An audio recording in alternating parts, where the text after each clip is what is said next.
books. There are good ones, there are bad ones, and there are all those ones in between. But today we are going to talk about my favourite books of the year so far and a few honourable mentions at the end as well. So if you're new here, welcome. My name is Michelle. This is Michelle Reads and Blogs. And today, let's go through my favourite books so far of 2023. So up first, we have a book that I read all the way back in January. I think that's when this came out, which is Carrie Soto is Back by Taylor Jenkins Reid. So if anyone is unsure about this, it is a book about a tennis professional who was the top of her game. She was winning all of the competitions and then she retired. Fast forward, can't remember if it's 10 or 20 years later, and there is another new girl on the block who turns around and wins almost as many competitions as Carrie Soto has. So she decides to come out of retirement to defend her title. This book was absolutely amazing. I obviously gave it 5 stars. It was a brilliant read. I would recommend this, especially if you've read Taylor Jenkins Reid's other work and enjoyed that. I was addicted to this. I'm pretty sure I read it, if not in one go, within days. It was a very fast, very addictive read. The second book that is on my favourite books of the year so far is I'm Glad My Mom Died by Jennette McCurdy. And I don't have a physical copy of this. I actually listened to it on Audible, and I listened to it as an audiobook, kind of on other people's recommendations, and I'm really glad that I did. I think it would still be really good if you consumed it by reading, but by listening to it and it being read by the author Jennette McCurdy, it was brilliant. Hearing her words with her voice, her sarcasm and the humour in it, because it is a tough read. It's basically about her life, but how her life was dominated by her mother. So she was a child actor, she was on Nickelodeon, and she was basically pushed into it, abused into it by her mom. And it's only after her mom's death that she's been able to come out and really not even just talk about this, but deal with the emotions and go through the therapy to deal with what happened to her growing up in her life. And as I said, surprisingly, it's quite funny. She's a witty person. A lot of people don't get the humour, and I think those are the people who don't like the book. I wouldn't say she makes a joke out of things. It's just the way that she's quite light-hearted about other things to go alongside with the heaviness. Anyway, it's brilliant. I would absolutely recommend it. 5 stars for me.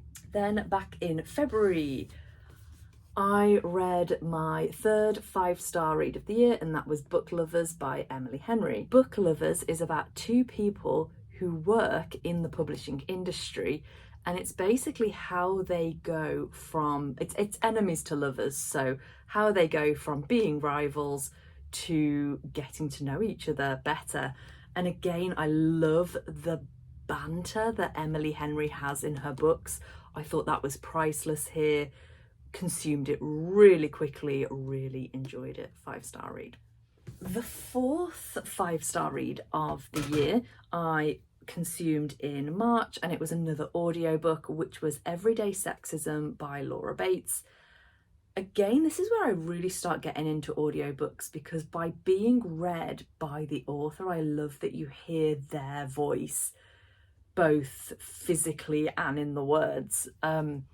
Laura Bates is a feminist, and Everyday Sexism talked about the everyday sexism that women feel every day. So they did the Everyday Sexism Project, where they basically asked people to message in with sexism that they experienced on a daily basis. And she made this book out of it. And it's one of those things that's almost horrifying, but at the same time brilliant, because we know sexism exists, but the way that Laura Bates talks about it is very educational. So I've listened to some of her other audiobooks as well. and yeah, she's there for educating. She is not a man hater. She is there to talk about almost why men become man haters. And I'm going a little bit off topic for my favourite books here, but you know, she talks about the problems in society that we need to do to fix why men become like this and why men hate women, to then almost deal with getting this everyday sexism away from our society. Yeah, brilliant book. 5 stars. Next on my list is a book that pretty much everyone in the book world, anyone who is bookish and enjoys books, has read so far this year, and that is Fourth Wing. And although the general consensus on this is that people enjoy it, there are people out there who don't. I 100% see why they don't. A lot of people who don't like it tend to talk about the world building not being the best. And do you know what? I would agree with that. But I still gave it 5 stars because of how this was written and how addictive it was. So straight away, we're straight into high stakes. I love that. I was a huge Hunger Games fan in as late teens, early 20s. And I felt this was very reminiscent in the way it was written. But then as we get into the book and more interesting things happen, I feel like we're just grabbed even more. So notable parts, there are dragons in this. So when the dragons kind of really turn up and we get them in the story, brilliant. And when the love interest starts, brilliant, because Rebecca Yarros, if you're not sure, is a romance author. That's her background.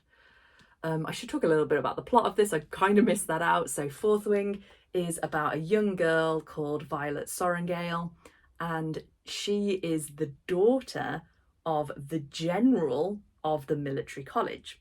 And for her whole life, she has wanted to go into the scribe quadrant of this college. So basically to do paperwork and maps and history, and it's quite studious. And like a year before she's due to start the college, her mom turns around and goes, no daughter of mine is becoming a scribe. Her father was a scribe, her father's passed away, but her 2 older siblings followed the mother's route and were dragon riders. So the mother turns around and says, Violet, you're going to be a dragon rider as well. The other thing I love about this is that Violet has almost a disability. It's never fully described what she has, but she has very weak bones and joints. They describe the kind of disadvantages that she has. And this year before she's being prepped to go, she's kind of prepped more to get stronger. She gets stronger throughout being at the college. Yeah, and she's basically a bit of a badass.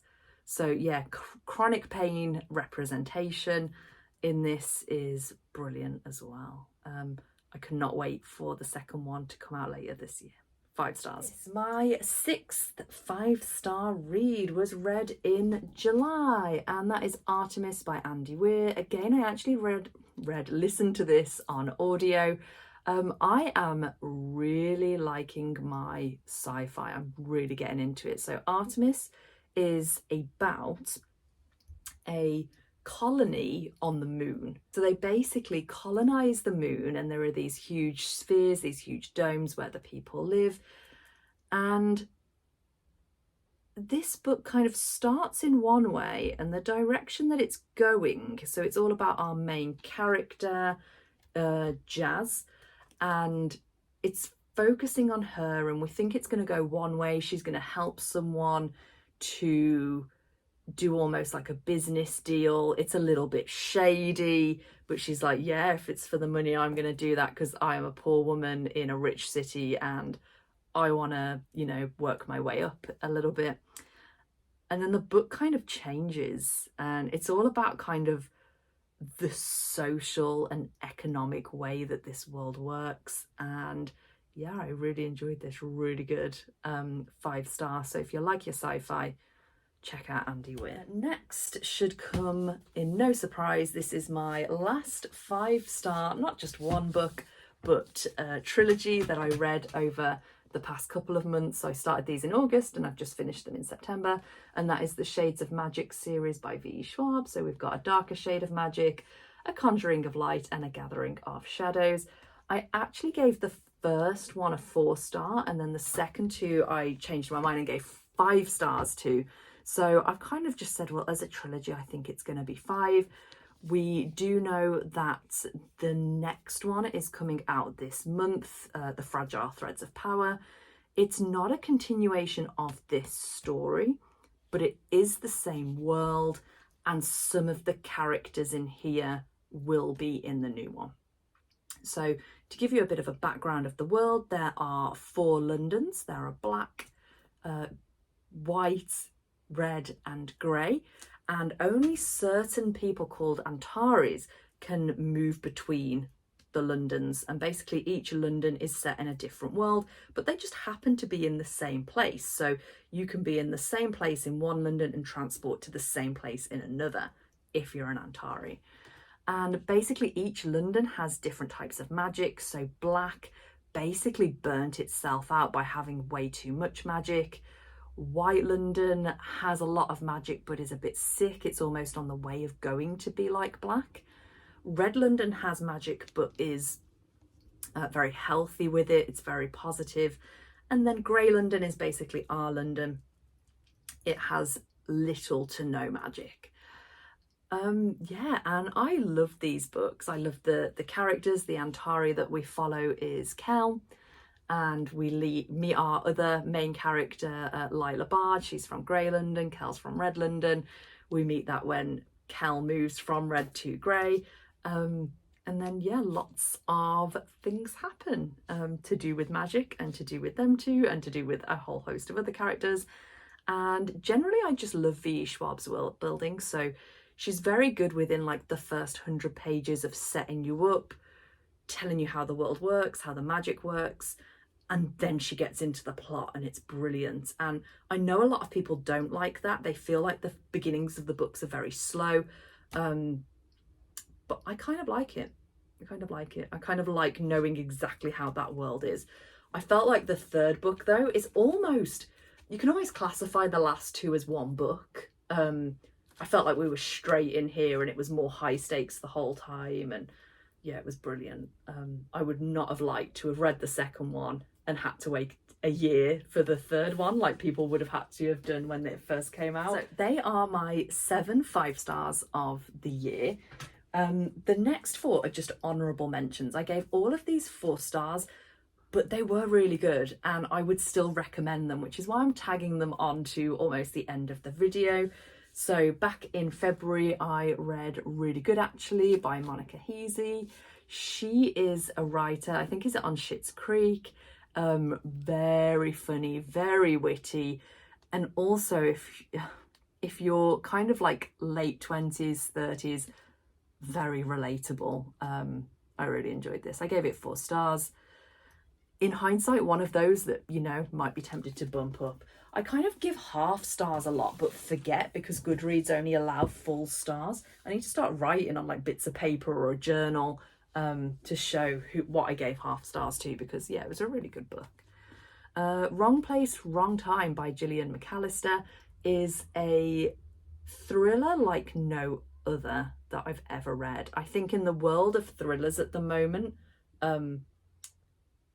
a lot of them are becoming very samey. A lot of them are becoming so that if you read a lot, you can guess what happens. No way I would have guessed what happened in this book. No way I would have guessed how it was going when the change started happening. Yeah, really good if you're into your thrillers. I know I'm not doing plots for these, I'm just going a bit quicker. 4th honourable mention is Godkiller by Hannah Kanna. Wow, what a brilliant name. I've never said that out loud. Hannah Kanna. This is a really nice book. It is fantasy. It is people on a quest like most fantasies. It is a world where there are many gods, but the gods are, a lot of them, as you can tell by the name, being killed off. And it was really good. I gave it 4 stars. I can't say much else about that right now. I know this is coming out in the US at the moment, which I find so strange seeing as it's been out here for probably a good 6 months. But if you're in the US and watching this, I recommend Godkiller. It was good. The last honourable mention is the Andy Weir, and that is Project Hail Mary. I also gave this 4 stars back in June. And Project Hail Mary is, again, sci-fi. So if you're into your sci-fi, good. A little bit different to his others. So a little bit different to The Martian and to Artemis. But I can't say why without spoiling it. But if you're into sci-fi, I listened to this on Audible, actually, whilst I was doing some work where I could listen and work at the same time. And I'm glad. And again, I can't tell you why I'm glad without spoiling it. But if you like sci-fi and you don't know what to read, give this a go and let me know what you think. They are my favourite books of the year so far. I would love to know what your favourite books of the year so far have been, and do you agree with mine? Do you disagree with them? Did you love any of these? Did you not like any of these? Tell me in the comments. Other than that, have a good rest of your day. Enjoy the next just over 3.5 months of reading, and we'll see if we can add any more favourites to this list by the end of 2023. Have a good day, everyone. Bye.